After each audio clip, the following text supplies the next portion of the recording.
Salut, alors du coup je vais vous expliquer comment faire un double écran sur téléphone. Alors le mien c'est Samsung Galaxy J3 2017, je précise parce que je ne sais pas sur quel modèle est-ce que ça fonctionne et ceux sur lesquels ça ne fonctionne pas. En tout cas je sais que ça fonctionne sur plusieurs modèles.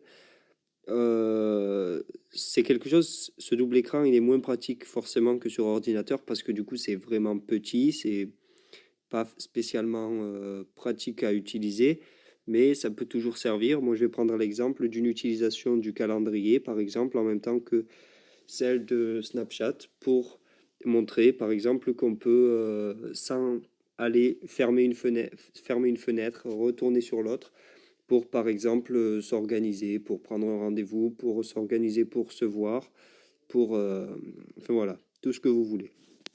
Donc, pour commencer, je peux pas vous montrer là où j'appuie là, mais vous avez les trois boutons en bas de votre téléphone, donc le bouton central qui revient au menu, le bouton à droite donc sur Samsung qui est le bouton de retour en arrière, et à gauche celui qui vous mène à ça. Donc par exemple, pour arriver à ce double écran, je vais rester appuyé sur Snapchat, je vais envoyer sur la bande déposée ici pour l'affichage fractionné.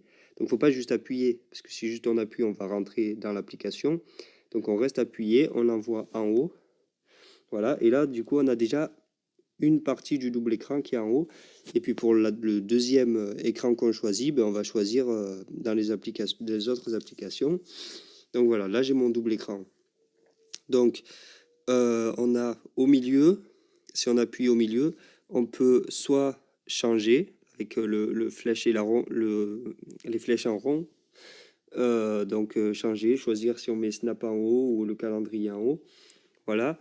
Après, on peut tout simplement sortir de ça et juste rester sur une seule application. Donc moi je vais revenir, hop, je vais refaire la manipulation. Voilà, je choisis le calendrier et donc là on a nos trois boutons qui nous permettent ou de changer l'écran qui est en haut, l'écran qui est en bas, ou de fermer. Et à gauche, on a la touche qui indique la touche qui nous permet d'ajouter le raccourci sur le téléphone. Donc en fait, rajouter le raccourci sur le téléphone, c'est-à-dire que du coup, je vais fermer ça, voilà, et je vais pouvoir aller retrouver mon raccourci ici, Snapchat calendrier. J'appuie dessus et ça me remet ici. Donc par exemple, donc pour ça, on peut tout simplement euh, se promener sur le calendrier, aller sur Snap, voilà. On peut aller faire les deux trucs en même temps sans fermer une fenêtre et puis avoir à la rouvrir plus tard.